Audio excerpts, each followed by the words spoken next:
Je voudrais d'abord remercier le service patrimonial de Rodez pour cette invitation. Alors, j'aurais évidemment aimé, comme vous tous, j'imagine, que cette conférence puisse se tenir de manière autre que virtuelle, mais je remercie quand même les organisateurs d'avoir choisi de la maintenir tout de même, parce qu'il me semble important, dans ces temps troublés, difficile en tout cas pour beaucoup d'entre nous, de maintenir un lien. Un lien.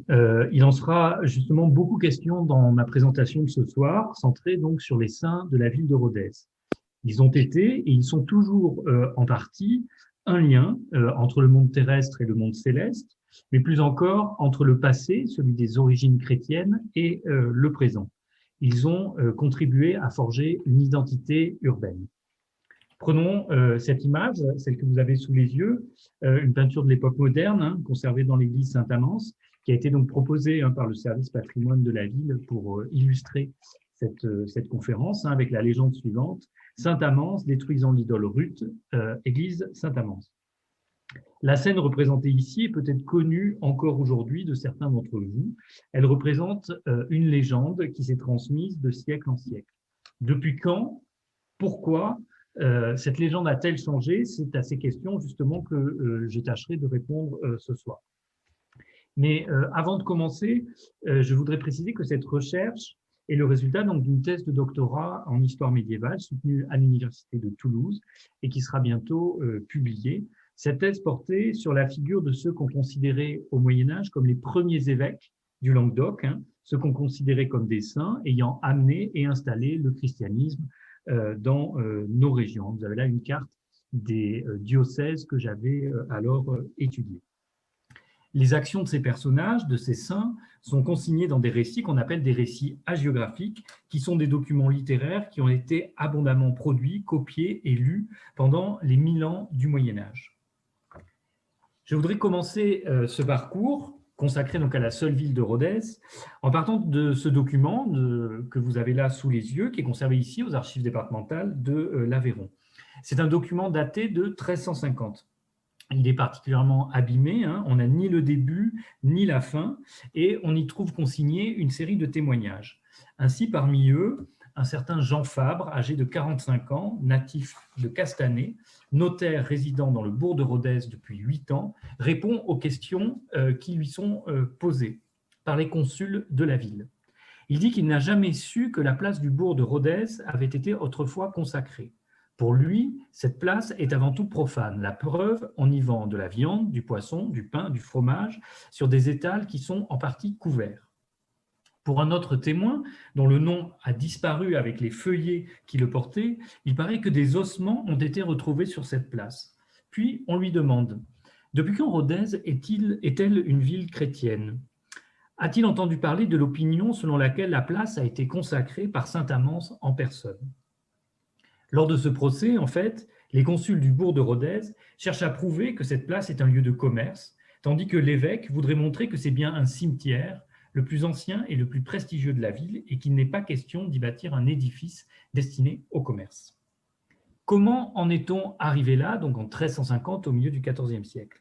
Qui est saint Amance? Pourquoi son nom est-il attaché à ce lieu, à cette place et à cette ville? Pour répondre à ces questions, il faut remonter bien plus haut dans le temps et s'intéresser à 2 témoignages. Le premier, c'est celui de Grégoire de Tours, donc un évêque de Tours, qui écrit une histoire universelle à la fin du VIe siècle, dans les années 590.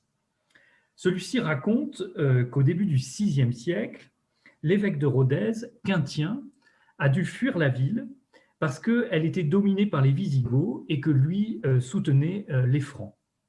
Mais avant son exil, Quintien a procédé au déplacement du corps de son prédécesseur, Amand. On parle donc d'une translation de reliques. Et pour ce déplacement de corps, il a fait agrandir la basilique dans laquelle le corps du saint se trouvait.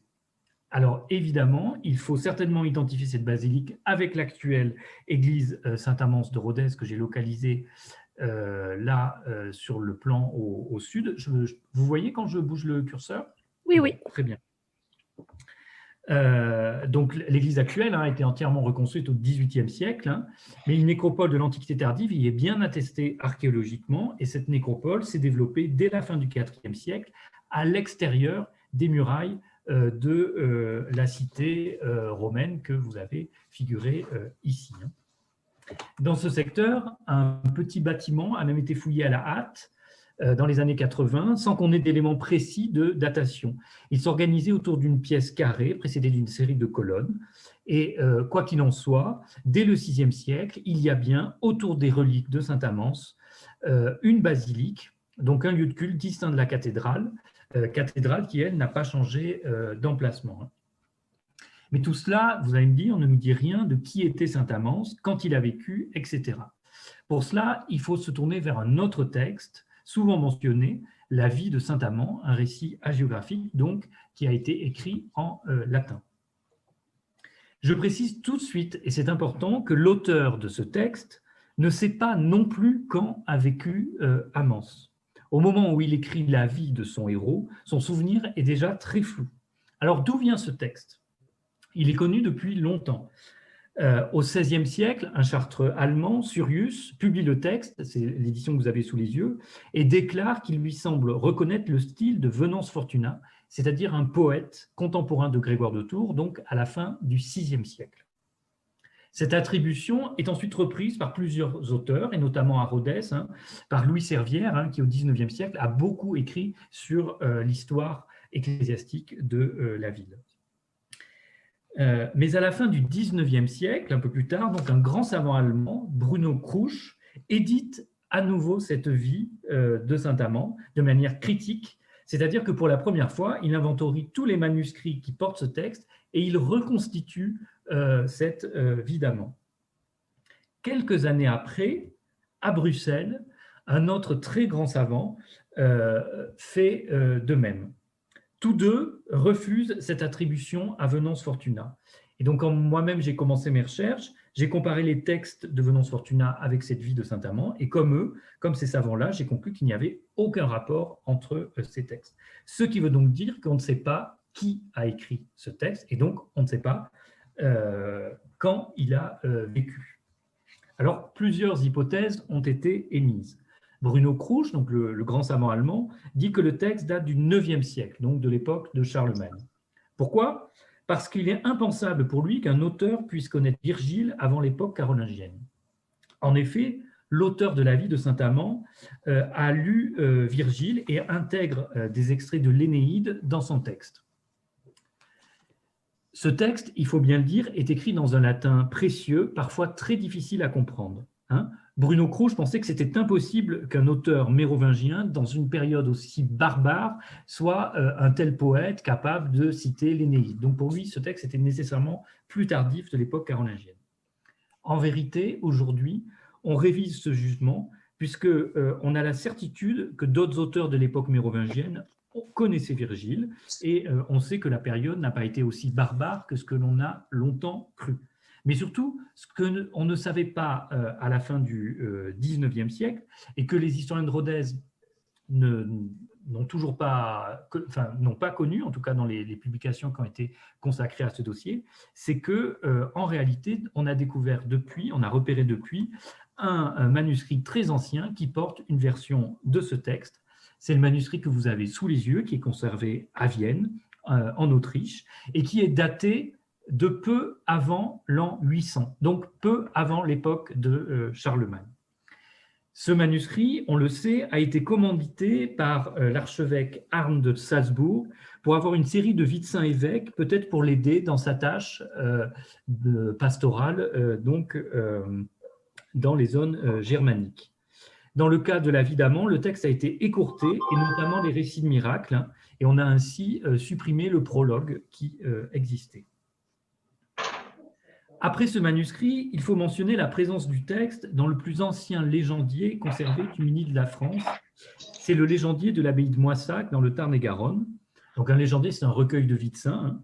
Là, c'est le plus ancien qu'on a conservé dans un large Midi de la France. Il a été produit et copié peu après l'an 1000. C'est un document très très précieux puisque les moines de Moissac ont collecté et ont copié tous les textes qu'ils ont pu trouver alors, même les plus exotiques, même les plus anciens. Ainsi, ils ont conservé les graphies mérovingiennes qui étaient celles de leur modèle. Et ce légendier de Moissac donne ainsi une vie complète du saint, mais aussi et j'insiste parce que j'y reviendrai, une série de miracles post-mortem sur lesquels donc je reviendrai. Et donc j'ai proposé pour ma part une nouvelle édition qui doit paraître et qui tient compte justement de ce plus ancien témoin conservé à Vienne, dont j'ai indiqué le contenu en gras, hein, là c'est ce que vous avez sous les yeux, pour montrer comment justement il avait abrégé son modèle. Un autre élément de datation de ce texte se trouve dans le fait que la vie de Amance a été utilisée par d'autres textes. Les vies de saints, la littérature hagiographique fonctionne par emprunt et réécriture à d'autres textes, hein, notamment bibliques. Les œuvres circulent, sont reprises, sont plagiées, sont remaniées. Hein. C'est un phénomène qui est très courant et qui explique pourquoi, en partie, les historiens ont longtemps délaissé ces textes. À quoi bon s'intéresser à des textes qui se copient les uns les autres, qui racontent peu ou prou les mêmes miracles? Et bien justement, bien au contraire, ces emprunts sont très précieux parce que ça peut nous aider à dater ce texte. Ainsi, quand on regarde le prologue de la vie de Wulfran de Sens, qui est un texte qui a été écrit à Saint-Vendry en Normandie vers 800, on peut voir de nombreux emprunts. Hein, c'est ce que vous avez sous les yeux. Sur 2 colonnes, j'ai souligné les passages communs. Et le sens de l'emprunt est très clair, puisqu'on connaît d'autres textes issus de cette abbaye normande qui utilisent la vie et les miracles d'Amance. Hein. C'est le cas notamment donc, de la vie et des miracles de Saint-Vendry, écrit au début du IXe siècle dans cette même abbaye. Alors, est-ce que dans ce cas, ça peut nous aider à dater? Ben, pas tellement, puisqu'on sait, grâce au manuscrit de Vienne que je vous ai montré, que le texte existait déjà en 800. Mais on n'aurait pas ce manuscrit, on pourrait dire avec certitude qu'au moins, voilà, notre texte est attesté dès l'époque de Charlemagne. On a aussi plus d'une dizaine de phrases ou fragments de phrases de la vie de saint Sulpice de Bourges qui se retrouvent absolument identiques à celle de la vie et des miracles de saint Amance, mais là encore, c'est une vie qui est datée par les spécialistes du début du IXe siècle, donc ça ne nous aide pas beaucoup. Je rappelle quand même que Bourges, d'un point de vue de la géographie ecclésiastique, c'est la métropole ecclésiastique dont dépendait Rodez. Sur la carte que vous avez sous les yeux, vous avez représenté en jaune hein, la province ecclésiastique de Bourges, et donc l'évêque de Rodez, en théorie, dépend de l'archevêque de Bourges. Ça va, vous suivez? Bon. Entrons, si vous voulez bien, désormais dans le texte. Alors, on ne pourra pas le lire en entier, parce qu'il est long, mais je vais vous en lire un extrait. Hein. Ce qu'il faut comprendre avant, c'est qu'il s'agit, vraiment le but de cet auteur est de donner à la ville de Rodez une histoire glorieuse, de montrer comment le christianisme a atteint cette ville.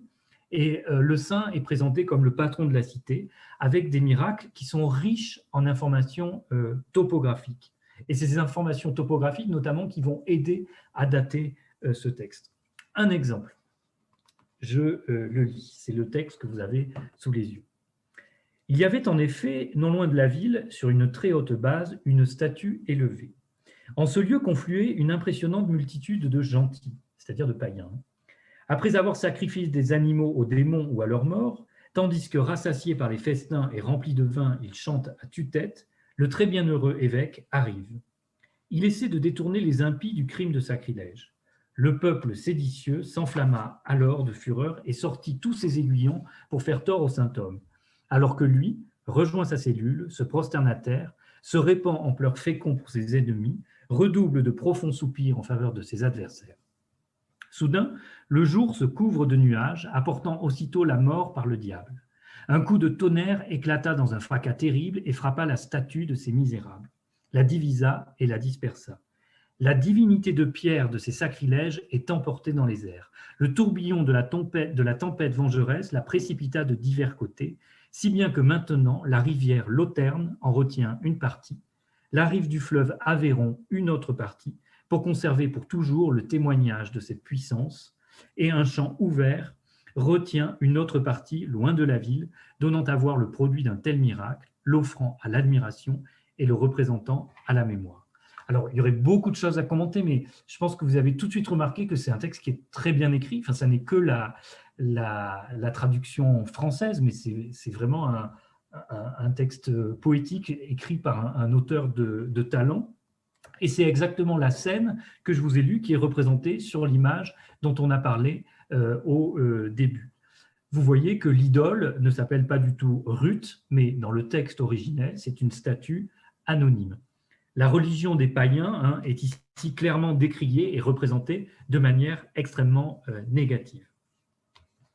Ensuite, vous voyez que pour l'auteur, la preuve de ce miracle, de cette statue détruite, c'est les vestiges que le miracle a laissés. Près de Lauterne, c'est la première attestation dans l'histoire du nom de cette rivière, et près de l'Aveyron. Et donc, si vous voulez, à l'époque où l'auteur écrit, ça veut donc dire, on est certain, qu'il a sous les yeux des vestiges antiques qu'il va rattacher à l'histoire de son saint. De la même manière, il parle à un autre endroit d'un miracle qui a lieu sur le forum, un forum que j'ai représenté là, à son emplacement. On peut en voir les vestiges à côté de la mairie. Il parle d'un miracle qui a lieu sur le forum. Alors, je n'ai pas le temps de vous le lire non plus, mais ce forum, il a été fouillé et on sait qu'il est abandonné donc, dans le courant du 5e ou du 6e siècle. Mais l'auteur connaît encore bien son emplacement et il y localise encore le pouvoir civil. Et donc, si vous voulez, on a l'impression que l'auteur écrit dans une ville en transformation où le paysage antique est encore visible partout. Et donc ça, si vous voulez, ça peut pas être, ça oblige à dater ce texte de manière pas trop tardive pour le moment. Voilà. Et ça renvoie probablement à l'époque mérovingienne. On a aussi plusieurs miracles de libération de prisonniers qui sont typiques des textes mérovingiens, mais également donc, la présence d'une langue avec des traits mérovingiens qui sont tout à fait nets. Alors, je vous ai dit que le légendier de Moissac portait à la suite de ce texte des miracles post-mortem, donc des miracles qu'aurait fait Amand après sa mort. Dans un très court prologue, l'auteur, en fait, déclare lui-même que c'est lui qui a écrit la vie du saint et qu'il veut désormais montrer la force contemporaine de ces miracles, c'est-à-dire contemporaine au moment où l'auteur écrit. D'où l'intérêt justement d'examiner de près ces miracles, car ils peuvent nous aider à savoir quand justement cet auteur écrit. Alors lisons encore un de ces miracles. Un homme qui voulait acheter du vin se hâtait vers la Septimanie. Toutefois, auparavant, il entre dans la basilique du glorieux triomphateur, la basilique Saint-Amance donc, se rend devant son tombeau, se prosterne à terre, demande que son voyage soit propice et fait des vœux. Il se met en route et ayant parcouru son chemin au prix seulement d'un léger labeur, il arrive en Septimanie, achète du vin et retourne dans sa ville. Alors donc que l'espérance le rend tout entier présent dans sa ville, son attelage heurte un rocher, le récipient tombe et résonne d'un son atroce, descend au fond de la vallée et tombe enfin dans un lieu plat. Voyant cela, l'acheteur s'arrache les cheveux, se lacère les joues et tournant ses yeux remplis de larmes vers les murailles, il dit ces quelques mots.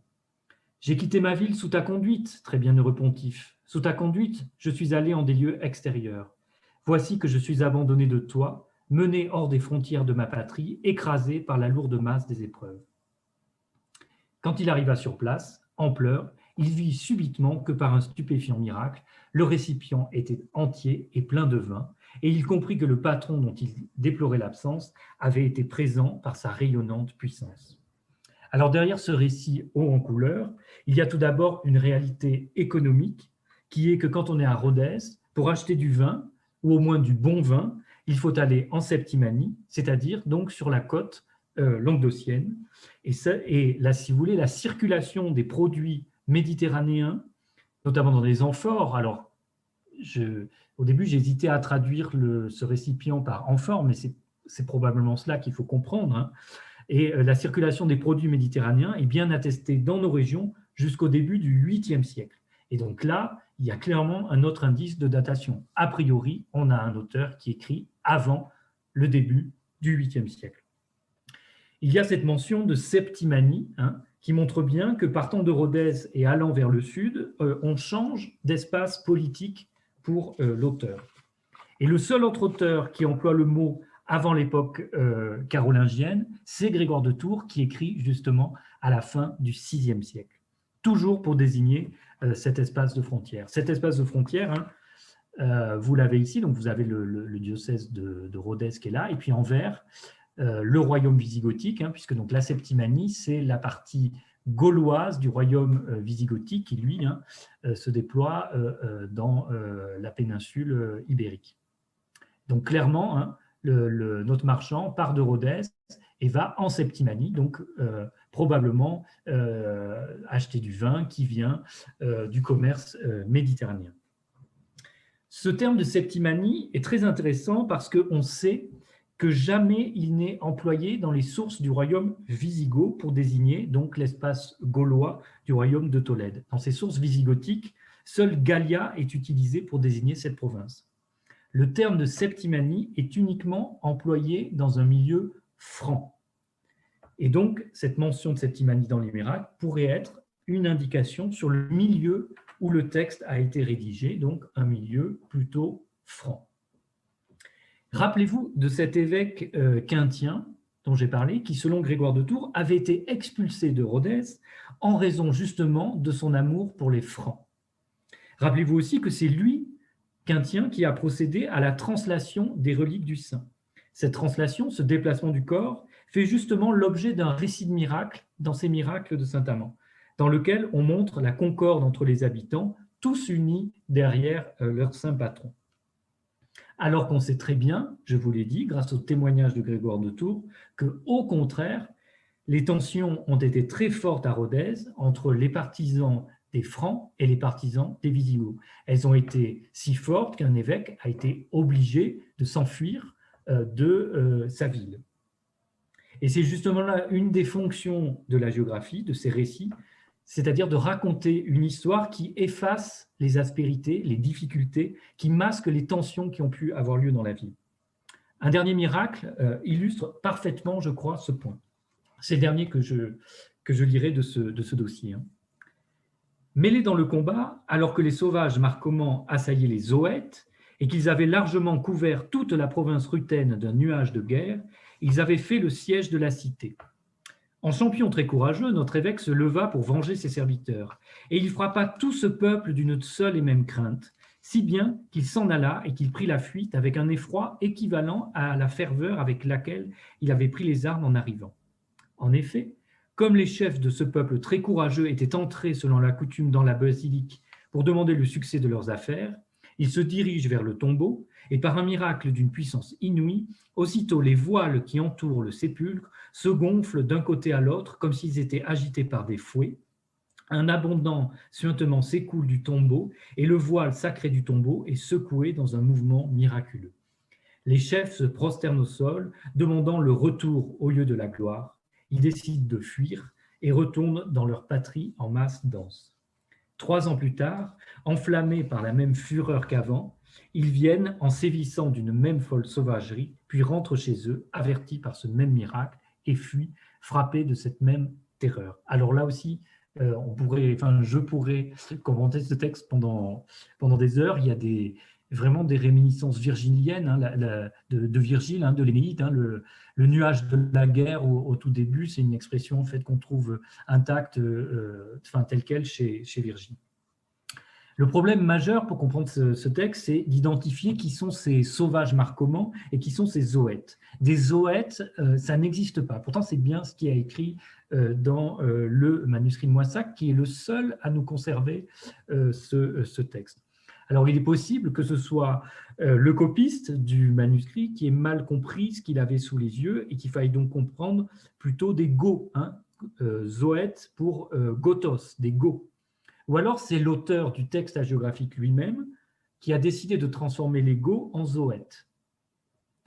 Et la question se pose d'autant plus que l'analyse du terme marcoman montre combien le texte cherche, une fois encore, hein, à gommer la réalité des conflits qui ont eu lieu dans la cité de Rhodès. Tout le monde est d'accord, tous les historiens sont d'accord pour dire qu'il ne peut s'agir de marcoman. Hein. En effet, il n'y a plus de marcoman en Gaule après le milieu du 5e siècle. Et donc, après d'autres, hein, je propose de voir derrière ces marcomans des Francs qui sont les seuls au VIe siècle à avoir envahi Rhodès, ce qui expliquerait pourquoi l'auteur, d'ailleurs, les montre en train de prier dans la basilique du Saint. Hein. Ces sauvages marcomans, quand ils arrivent à Rhodès, ils vont directement prier dans la basilique. Donc, ce qui veut dire que les barbares dont il est question, le peuple dont il est question, ce sont des chrétiens. Donc, il y a de fortes chances pour que ce soit en réalité des Francs.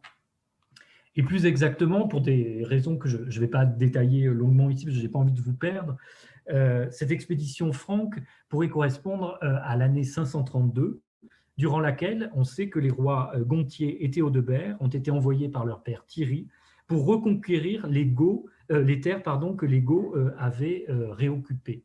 En théorie, en 507, après la bataille de Vouillé, après la victoire de Clovis sur le Wisigoth Alaric, les Francs sont maîtres dans le sud de la France.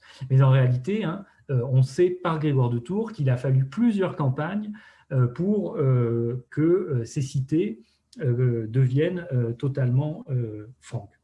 Et Grégoire de Tours lui-même, qui nous raconte cette expédition, précise que Gonthier a dû revenir de Rodez pour une raison inconnue. Et je me demande si ce miracle qui raconte donc une arrivée d'un peuple qui est obligé de s'enfuir ensuite, si ce n'est pas là la trace de ce que Grégoire de Tours raconte. Quoi qu'il en soit, on sait avec certitude qu'en 535, soit 3 ans après, un évêque de Rodez, Dalmas, siège dans un concile réuni à Clermont, réuni par le roi Théodebert, ce qui veut donc dire que la ville de Rodez a été reprise entre 532 et 535. Soit les 3 années qui sont évoquées, c'est la dernière phrase du texte, 3 ans plus tard, on raconte que ce même peuple revient. Donc voilà pourquoi, à mon avis, ça correspond à des Francs et pourquoi il faut faire de ce texte une rédaction franque de la fin du VIe siècle. Et justement, en déguisant les Francs en Marcoman, l'auteur ne veut peut-être pas les présenter en combattants sauvages, n'ayant pas la faveur du saint, malgré leurs prières au sein de la basilique. Et c'est peut-être justement parce que ce texte est produit dans un milieu franc qu'il déguise cette réalité. D'où, d'ailleurs, rappelez-vous la mention de Septimanie, dont j'ai dit qu'elle était utilisée que dans les milieux francs. Une dernière pièce doit être ajoutée à ce dossier. On possède une vie de cet évêque Dalmas de Rodez. Alors, je ne vais pas la commenter aussi longuement, mais elle est aussi pour la première fois copiée dans le Légendier de Moissac. Donc, une vie qui nous raconte la vie, le parcours de cet évêque Dalmas. Alors, cette vie est connue par le Légendier de Moissac, à partir de laquelle elle a été éditée, mais j'ai pu repérer 2 manuscrits italiens contemporains du Légendier de Moissac, qui viennent de Toscane, et qui portent aussi ce texte. Et si vous voulez, c'est très important, puisqu'en plusieurs endroits, ils permettent d'améliorer, de comprendre des passages qui étaient obscurs. Alors, ce texte nous présente un saint Dalmas qui, au début de son épiscopat à Rodez, au début de sa vie, est très proche du roi Goth Amalaric. C'est-à-dire que au moment où les Wisigoths dominent Rodez, l'évêque se rend régulièrement à Narbonne, où le roi des Wisigoths a sa capitale. Ensuite, un peu plus loin dans ce texte, on nous raconte que Dalmas, cet évêque, rencontre le roi des Francs, Théodebert, qui est celui qui a conquis la cité de Rodez. Donc en fait, on a un évêque qui a en quelque sorte assuré la transition politique de sa cité des Wisigoths aux Francs, qui a collaboré avec le pouvoir civil, quel qu'il fût, Wisigoth ou Franc. Et après la prise de sa cité par les Francs, on le voit, notre Dalmas partir en pèlerinage à Tours sur les reliques de Saint-Martin, qui est le saint franc par excellence. Et donc, si vous voulez, c'est une hypothèse, je me demande s'il n'a pas été le commanditaire, ce Dalmas, justement, de la vie et des miracles de saint Amance, en fournissant, après la conquête franque, un texte, une légende pour sa ville, autour d'un fondateur dans laquelle chacun puisse se retrouver. Une légende qui, une fois encore, efface, masque les difficultés passées. Et enfin, on a une autre vie, alors qui est connue cette fois que par des manuscrits tardifs, celle du diacre Namas, qui a peut-être été composée sous son épiscopat. En tout cas, c'est ce qu'affirme donc cette vie de saint Namas, qui dans son prologue dit clairement que, alors il y a vos, moi j'ai les petites diapos, donc je vois pas, mais enfin c'est ici, voilà. L'auteur affirme clairement écrire à la demande de Dalmas. Donc on a peut-être un évêque qui a commandé Alors, plusieurs c'est vies mauvais, de mais sang. mauvais.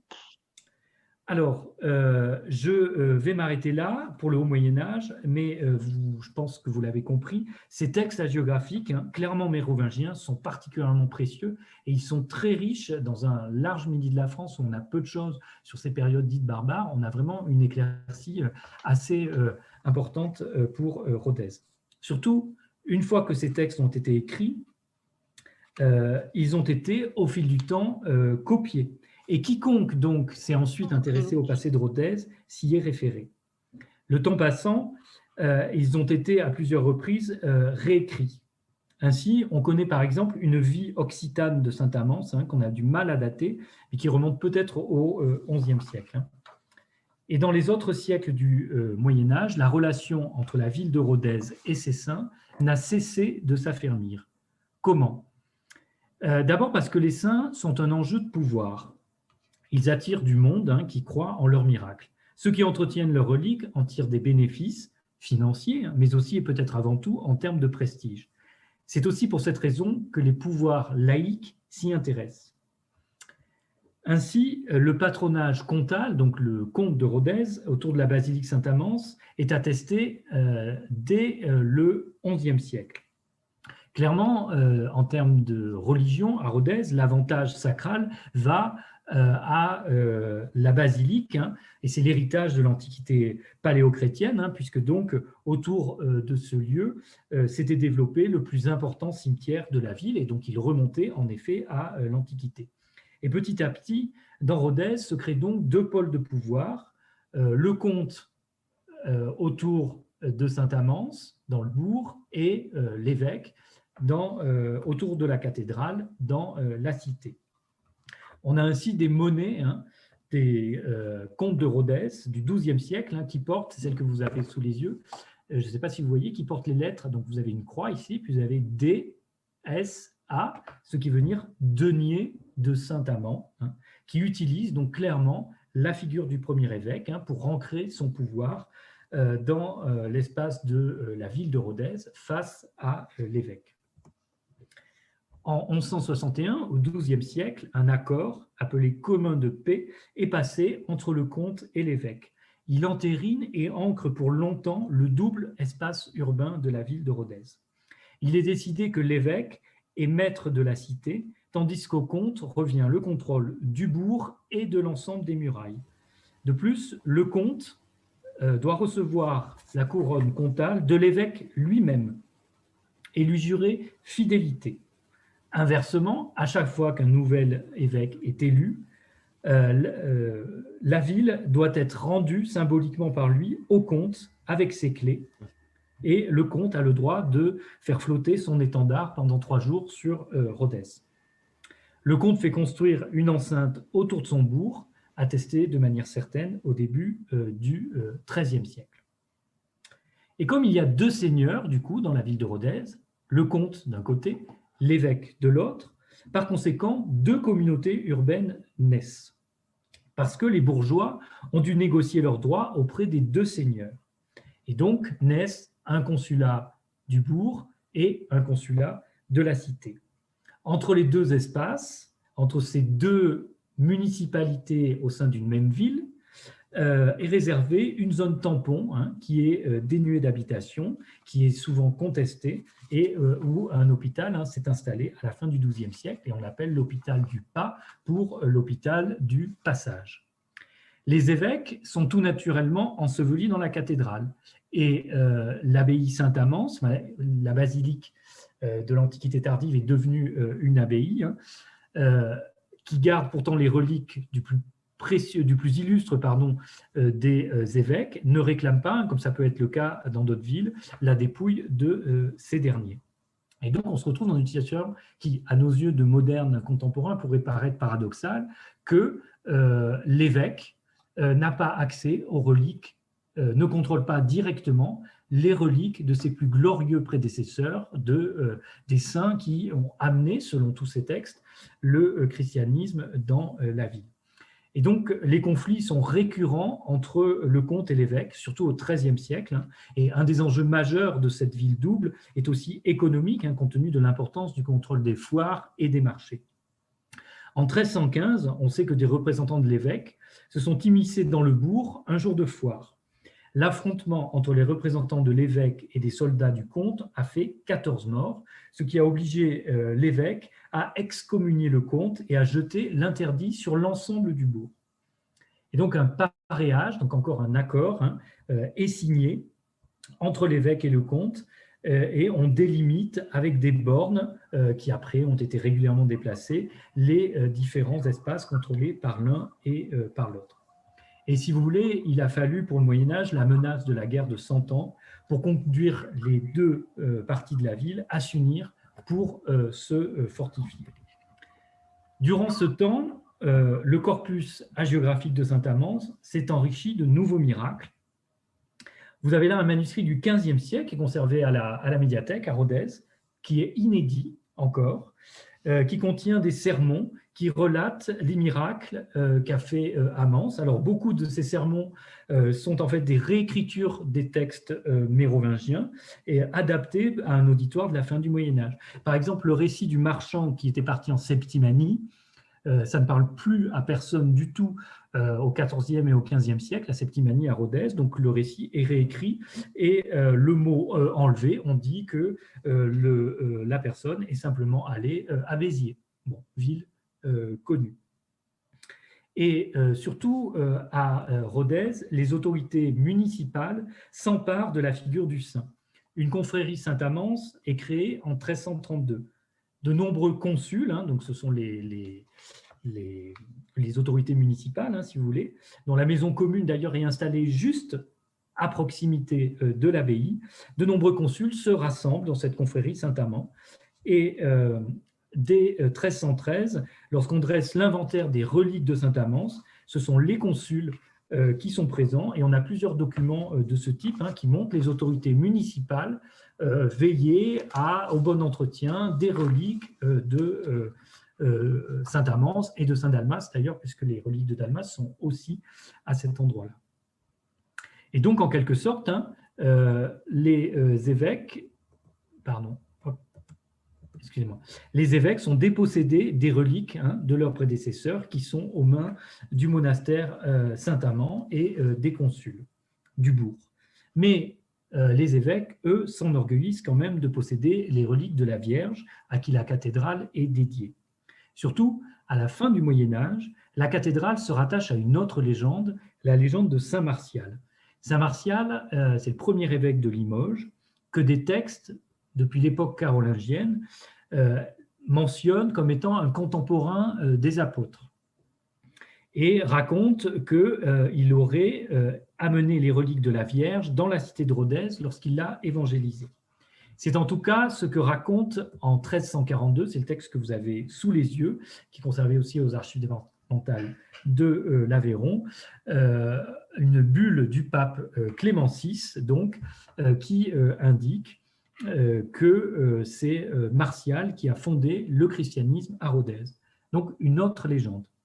En fait, la plus ancienne trace de cette légende que j'ai pu repérer se trouvait chez le dominicain Bernard Guy au tout début du XIVe siècle.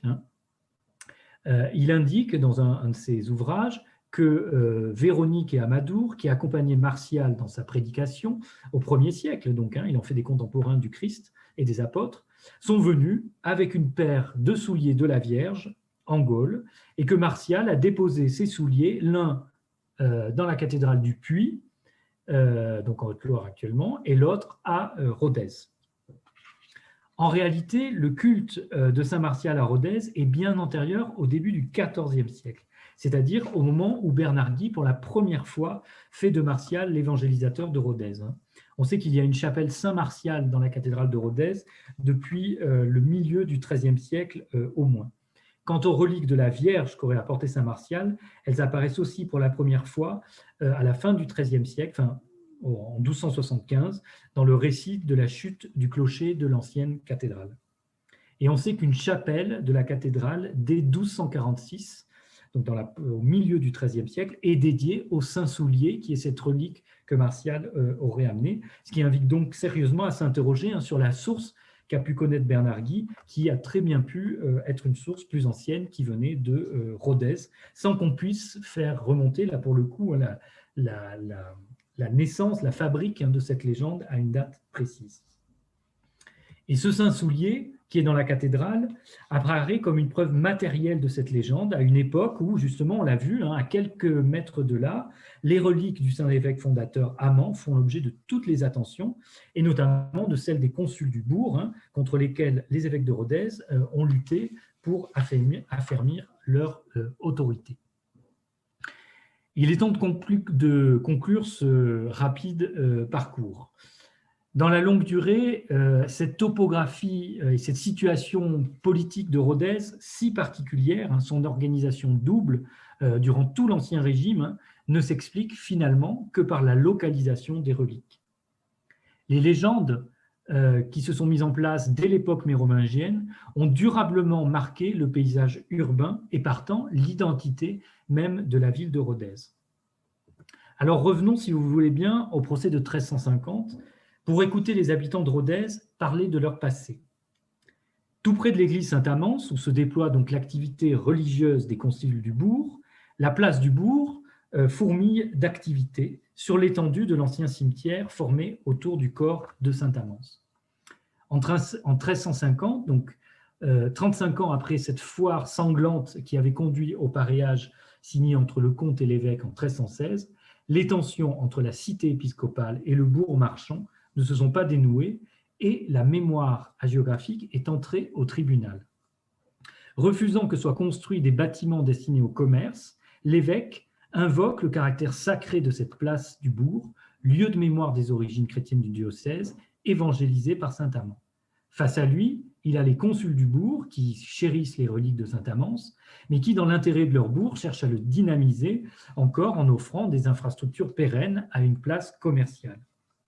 Et c'est à cette occasion, en presque 1000 ans d'histoire, les 1000 ans que je viens de parcourir très rapidement, qu'il est donné à l'historien d'entendre enfin la voix des habitants de Rodez et de sonder leur mémoire hagiographique, c'est-à-dire de savoir ce que eux pensaient de leur propre passé, loin des récits cléricaux et des utilisations aristocratiques des saints que l'historien est habitué à commenter.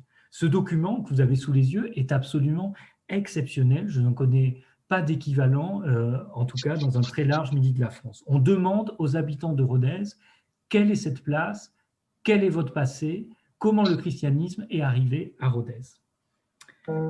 Aucun des témoins ne connaît Martial et sa légende. Et quand ils connaissent Amans, ce qu'ils en disent n'a plus rien à voir avec le sein de l'hagiographie. Pour la première fois, on trouve ce qu'aucune source ne mentionne, à savoir que Amans serait un martyr. Aucun des textes hagiographiques connus ne mentionne ça. Plusieurs témoins situent la conversion de Rodez au christianisme 300 ans auparavant, c'est-à-dire en 1350, 300 ans auparavant, ils disent que voilà, la ville de Rodez est christianisée que depuis 300 ans, alors que déjà à l'époque où on leur pose la question, le christianisme est là depuis plusieurs centaines d'années, presque 1000 ans, déjà, 800-900 ans. D'autres, et c'est très intéressant, évoquent le passé musulman de Rodez, qui n'est pas avéré. Mais on peut se demander s'il ne faut pas voir là la pénétration des légendes épiques de Charlemagne et de ses combats contre les musulmans. Certains disent clairement que la ville de Rodez a été fondée par les musulmans. Et donc on se rend compte que la mémoire hagiographique n'est certainement qu'une mémoire parmi d'autres. Pourtant, dans l'affaire de la place du bourg, c'est bien elle qui semble avoir gagné au tribunal. En effet, on conserve un arrêt du Parlement de Paris qui tranche en faveur de l'évêque et qui condamne les conciles du bourg à démolir l'édifice qu'ils avaient commencé à construire sur la place et à réinhumer à nouveau tous les ossements qu'ils avaient alors découverts. Mais on le sait bien, la mémoire ne s'impose pas, même en justice. Et à la fin du XVe siècle, on connaît, grâce à une extraordinaire vue du bourg de Rodez, on se rend compte qu'au XVe siècle, sur la place du bourg, eh ben, les activités commerciales n'ont en réalité pas cessé. On voit au centre hein, une maison de marchand avec une boucherie, et puis à côté un pilori, une pierre à blé. Hein, mais en tout cas, rien, si vous voulez, dans ce qui est représenté sur cette place, rien ne peut rappeler le caractère consacré de cette place, qui fut bien, en effet, ça c'est une vérité, qui fut bien un cimetière paléochrétien. Hein, et des sondages hein, archéologiques l'ont confirmé. Enfin, dernier point, pour revenir sur cette image, la légende de Ruth. Depuis quand dit-on que la statue qu'aurait détruit Amman s'appelait Ruth? Rien de tout cela ne se trouvait, on l'a vu, hein, dans le texte écrit au VIe siècle. Mais en réalité, ça pourrait être quand même une légende médiévale, parce que la plus ancienne attestation que j'en ai repérée date de 1502, donc toute fin du Moyen-Âge, et se trouve mentionnée dans le cadre d'une procédure dans le diocèse voisin de Mende. Je l'ai trouvé, ce texte, en fait, aux archives départementales de la Lozère, où on nous explique que, à la vérité, on appelle le dit pays patrie des Gabalitains, donc le Gévaudan, non pas à cause de ce go, comme le prétend la partie adverse, mais à cause de Gabal, l'idole que les Gabalitains adoraient en guise de Dieu avant la passion du Christ, tout comme les Rutènes, c'est le passage que j'ai mis en gras, tout comme les Rutènes ont tiré leur nom de l'idole Ruth qu'ils adoraient en guise de Dieu. Et ce dernier point montre tout l'intérêt qu'il y a à ne pas se contenter justement des seules sources locales, mais à procéder par comparaison en regardant ailleurs ce qui s'est passé dans d'autres cités épiscopales d'Occitanie, voire plus loin encore, pour voir comment s'est constituée aussi la mémoire des origines chrétiennes. Je vous remercie. J'espère que je n'ai pas été trop long. Je vais quitter le partage d'écran pour qu'on puisse discuter. Alors, on a eu quelques soucis visiblement de réseau pour certains de nos participants qui ont jeté l'éponge sur leur bande passante. Alors, si vous souhaitez du coup poser des questions, soit vous utilisez du coup le petit chat, la discussion, soit simplement en me signifiant votre souhait de prendre la parole.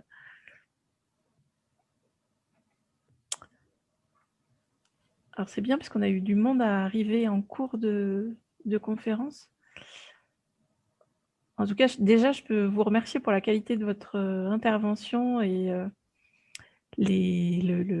alors certes, c'est rapide pour passer autant de temps, un laps d'histoire aussi long,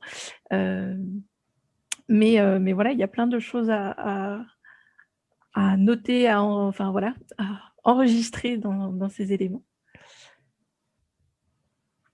Alors, y a-t-il une publication en vue? Demande de Mathieu de Sachy. Bonsoir Mathieu. Oui, je l'ai. En fait, j'ai quitté le diaporama très rapidement, donc je ne voulais plus, mais j'avais préparé une petite bibliographie. Peut-être je pourrais la transmettre, enfin, je ne sais pas. Et donc, oui, je suis en train de terminer un livre là, que je dois rendre dans quelques semaines, qui est donc le livre tiré de ma thèse de doctorat, où vous aurez tous les détails, beaucoup plus que ce que j'ai présenté là, et surtout en annexe, donc l'édition de la vie et des miracles de Saint-Amance et de la vie de Saint-Dalmas à partir de ces nouveaux manuscrits, édition et traduction. Donc voilà, toutes les pièces du dossier seront accessibles pour ceux qui veulent aller plus loin. C'est vraiment des textes très beaux et parfois très difficiles parce que c'est vraiment un poète, enfin, celui qui a écrit la vie de Saint-Amand, c'est vraiment quelqu'un qui maîtrisait parfaitement la langue de son temps et langue qu'on a parfois du mal à reconstituer. Donc, voilà. Alors, hop, plusieurs questions. On peut revoir comment cette conférence en vous abonnant à la chaîne YouTube du service du patrimoine. Nous avons créé une chaîne YouTube avec les différentes vidéos qui sont réalisées par Jean-Philippe Savignoni et Fiasco Productions, le patrimoine de chez moi. Et c'est aussi sur cette chaîne qu'on met en ligne les visioconférences. Ensuite, Merci pour cette brillante conférence. Voici ma question. Est-ce que le vocable de Saint-Amand se retrouve hors de Rodez? Si oui, à quelle échelle? Alors, avant de répondre, je vois la question Oui, suivante. quel éditeur? Donc, je vais dire tout de suite, ce sera chez Droz dans les collections de l'EPHE, voilà, qui ont accepté de publier ça. Alors, est-ce que le vocable Saint-Amand se retrouve hors de Rodez? Oui, et si oui, à quelle échelle? Ça, l'échelle, c'est un peu plus compliqué, mais oui, en fait, très tôt, le vocable se trouve à l'extérieur de Rodez, et en fait, notamment dans le diocèse de Verdun. Alors, c'est des choses que je développerai aussi dans le livre. En fait, il y a des possessions des évêques de Verdun. En fait, ils ont possédé, semble-t-il, l'abbaye Saint-Amand, et donc le culte est très développé dans le diocèse de Verdun, et ce, dès le très haut Moyen-Âge, qui est aussi là un lien qui est important dans cette idée que le Amand, c'est vraiment un saint qui a été récupéré par le pouvoir franc dans le haut Moyen-Âge.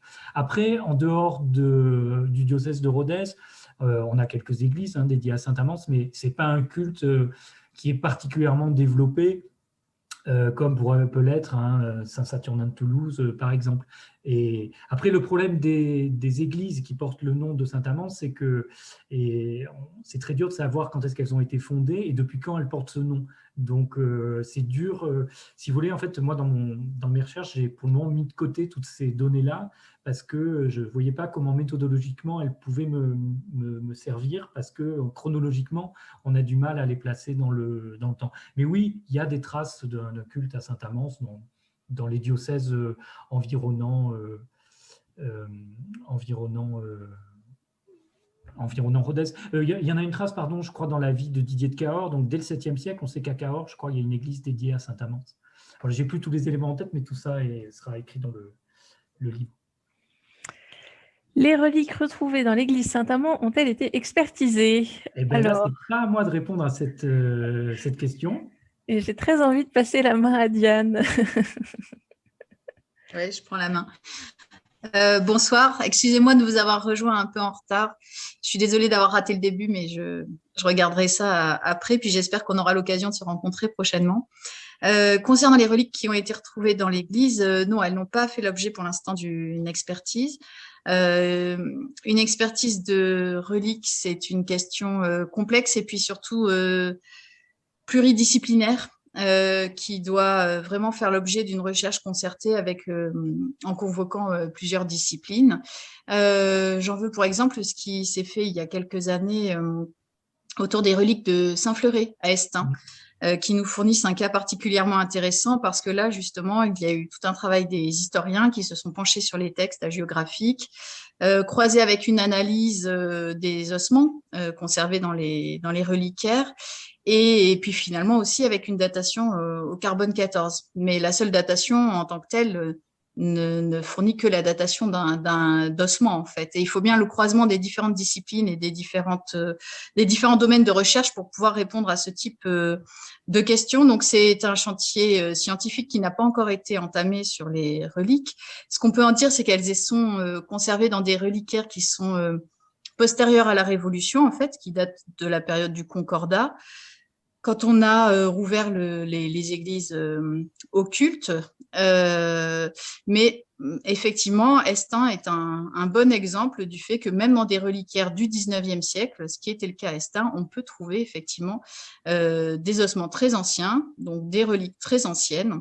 Donc la question reste complètement ouverte pour Saint-Amand, et j'espère qu'on arrivera un jour à constituer le groupe de recherche nécessaire pour s'atteler à répondre en partie à cette question. Et je pense qu'effectivement, ce sera un chantier à mener de concert. Alors, je peux ajouter quelque chose parce que j'ai suivi évidemment ce qui se faisait à Saint-Fleuret. Si vraiment il y a des gens qui sont intéressés par ça, Jean-Luc Boudartchouk vient de publier un article dans les mémoires de la Société archéologique du Midi de la France, où il y a un très bon article d'ailleurs sur la boucherie de Rodez aussi, pour ceux que ça intéresse. Mais si vous voulez, même si on date ces reliques et même s'il s'avère que c'est là le corps de quelqu'un qui a vécu dans l'Antiquité tardive, rien ne peut nous prouver que c'est Saint-Amand. Et la basilique Saint-Amand se trouve, et déjà Saint-Amand lui-même, s'il a existé, ce dont en fait on on peut pas savoir. Et il y a d'autres historiens, Françoise Prévost a dit qu'on ne pouvait pas savoir s'il a réellement existé. Je crois qu'elle a raison. En fait, on ne peut pas prouver l'historicité de ce saint, puisque donc déjà au VIe siècle, quand un texte est écrit, l'auteur ne sait même pas quand il a vécu. Hein. En fait, le culte s'est mis en place dans une nécropole qui existait. Ce que je veux dire, c'est qu'il y avait des ossements partout. Et pendant tout le Moyen-Âge, on en a trouvé dans tout le secteur. Donc, il y a des corps de l'Antiquité tardive un peu partout là-bas. Donc, que certains se retrouvent dans un reliquaire aujourd'hui, c'est possible. Et c'est très dur d'authentifier. Et puis surtout, je le dis franchement, pour l'historien, à quoi ça amène, de toute façon, que ce soit amant ou pas qui soit dans ce reliquaire, l'histoire de la constitution de la mémoire de la ville, ces histoires politiques, le fait que les consuls s'intéressent à ces reliques, tout ça c'est avéré. Ce qui est important pour l'historien, c'est que les gens ont cru à cette histoire et qu'elle a forgé leur identité.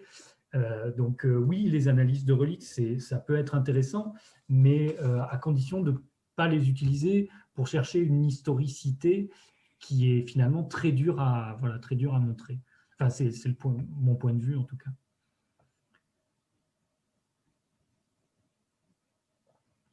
Merci pour cette réponse conjointe. Est-ce qu'il y a d'autres questions, retours, remarques? Pas plus que ça. Peut-être peut-être vous pourriez quand même partager la bibliographie. Oui, bien sûr, avec grand plaisir. Alors attendez, je reprends. Malheureusement, donc j'ai essayé de faire tenir ça dans une seule diapo et donc je n'ai pas voulu tout mettre. Je n'ai pas pu tout mettre, mais je vais pouvoir faire quelques commentaires en même temps. Alors, est-ce que... L'affichage du coup. Ouais, c'est partagé. Je vais mettre en plein écran, comme ça vous verrez peut-être mieux.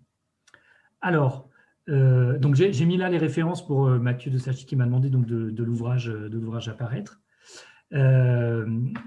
Un article de Mathieu de Sachi, Querelles et conflits autour de la cathédrale de Rodez, mais j'aurais pu mettre aussi évidemment le livre sur les chanoines, hein, cité de Dieu, cité des hommes, si ma mémoire est bonne.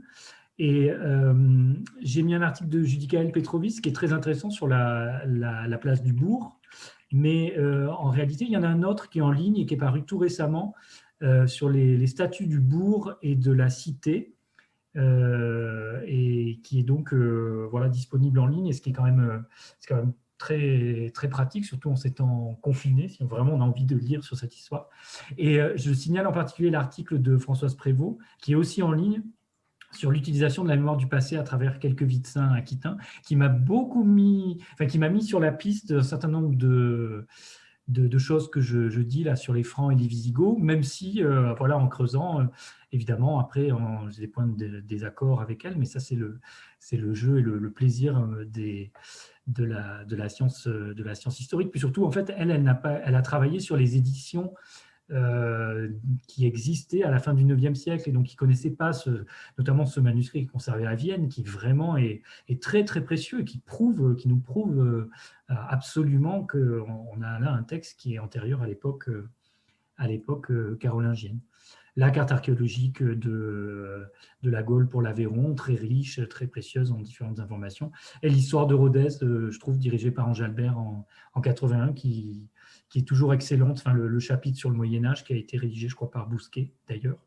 Je ne voudrais pas dire de bêtises, je n'ai pas tout sous les yeux, mais il me semble que c'est ça, et qui est le premier Bousquet, en fait, plutôt Jacques Bousquet, et qui est absolument excellent, et son livre sur le Rouergue au premier Moyen-Âge, mais qui est malheureusement introuvable. Mais il y en a un exemplaire, je crois, qui est vendu en ligne pour un peu plus de 500 €, voilà. Et donc, mais c'est un livre qui est vraiment très très bien et très riche, et voilà, l'histoire de Rodez, moi je trouve, est vraiment passionnante, cette histoire de cette ville double. Alors il y a d'autres villes doubles en Languedoc. J'ai pas voulu, j'ai déjà été long, enfin à la fois court et long, mais il y a des choses tout à fait comparables à Narbonne, notamment, où il y a eu 2 consulats, mais qui se sont unis beaucoup plus tôt qu'à Rodez, et il y a aussi des traces autour, évidemment, d'un premier évêque. À Toulouse aussi, d'une certaine manière, hein, les évêques de Saturnin ne sont pas dans la cathédrale, elles sont à l'extérieur. Voilà, vraiment, en fait, il y a un chapitre, le dernier chapitre donc, de mon livre Apparaître est consacré à ces questions de ville double et de mémoire des origines chrétiennes dans ces villes où l'évêque n'a pas accès directement aux reliques de ses prédécesseurs, et donc ça a fait naître aussi d'autres légendes, hein, du type de celle de Saint Martial, qui est né en effet en Limousin, mais qui a été réutilisée après, à la fin du Moyen-Âge, dans différents diocèses du Midi de la France. Et il y a ce roman, là, le dernier, ce roman de Anne, je crois, Vraud, Le marchand, le juge et le magot, paru en 95, qui est pour se plonger dans l'histoire de Rodez quand on est... Parce que les livres des historiens, il faut bien dire, c'est parfois un peu ardu. Donc, vraiment, c'est pour se plonger dans... Ouais, elle a su reconstituer l'ambiance qui pouvait être celle de Rodez à la fin du Moyen-Âge, autour de cette ville double, de ces tensions, de ces marchands. Et donc, je trouve que c'est un livre tout à fait intéressant. Voilà, j'ai à peu près tout commenté. Alors, on avait une question en attente de M. Charrier-Benoît. Non, merci beaucoup pour la conférence, c'était chouette et j'ai appris plein de choses et j'ai bien aimé, je me pencherai sur ça, toutes les questions de Go, Zoët et autres, mais je pense que te lire sera la chose la plus simple. Mais j'ai une petite question sur ce que tu as dit sur Martial. Alors, j'ai été un tout petit peu déconnecté à ce moment-là, donc peut-être que j'ai juste zappé quelque chose que tu as déjà dit. Mais est-ce que tu as une idée de ce qui a pu être à l'origine de l'idée que Martial... Enfin, qu'est-ce qui a pu faire que Martial, à un moment, détrôné Saint-Amand? Alors, bon, le dossier de Martial, c'est un dossier très, très compliqué. Très, très compliqué, puisque donc il y a une vie qu'on date plus ou moins de l'époque carolingienne. Bon, voilà, vous avez vu ces textes, hein, vraiment, là, je parle pour le grand public, le problème qu'on a en tant qu'historien, c'est des textes, ils sont très, très durs à dater, vraiment très, très durs à dater. Hein. Si on y arrive à 100 ans, voire même 200 ans près, on est parfois content. Et tout ce que j'ai dit d'ailleurs sur la vie de Saint-Amand, c'est vraiment un scénario que je propose. Mais bon, voilà, on est condamné de toute façon, pour dater ces textes, à faire avec les sources qu'on a. Hein. Donc, je revendique tout à fait le droit de dire qu'on ne sait pas, on n'est pas sûr. Bon.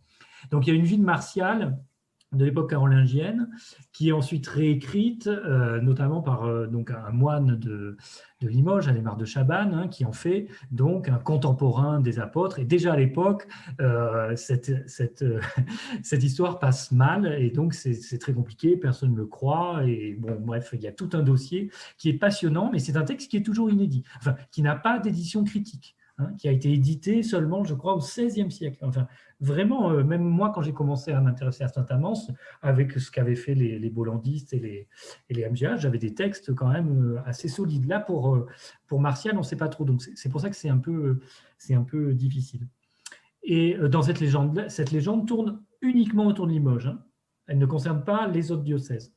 Après, c'est Bernard Guy, donc au début du XIVe siècle, qui raconte tout ça, qui raconte que donc Martial est venu à Rodez avec ce soulier, mais aussi au puits, puisque la Vierge avait 2 souliers, qu'il a déposé des cheveux de la Vierge à Mende, une autre partie à Clermont, voilà. Alors dans le livre Apparaître, et dans ma thèse, je défends l'idée que Bernard Guy, donc au début du XIVe siècle, développe ces légendes parce qu'il veut absolument montrer que le Midi de la France est une terre première de chrétienté. Et pourquoi il veut montrer ça? Parce qu'il est lié au pape d'Avignon, auquel il doit en partie leur carrière, et donc il veut montrer que c'est tout à fait logique que la papauté s'installe dans le Midi, parce que finalement, le Midi, c'est comme Rome, quoi, hein, c'est vraiment une grande terre de christianisme. Bon.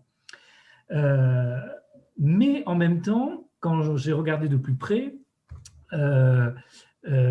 et évidemment, l'évêque de Rodez, tombant sur cette légende, a tout intérêt à la réutiliser pour montrer l'importance de son siège et de montrer que finalement sa cathédrale est bien antérieure à cette histoire mérovingienne.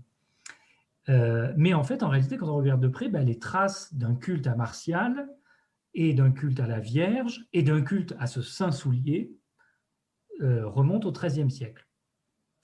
Donc, elles sont antérieures au moment où Bernard Guy compose ses écrits.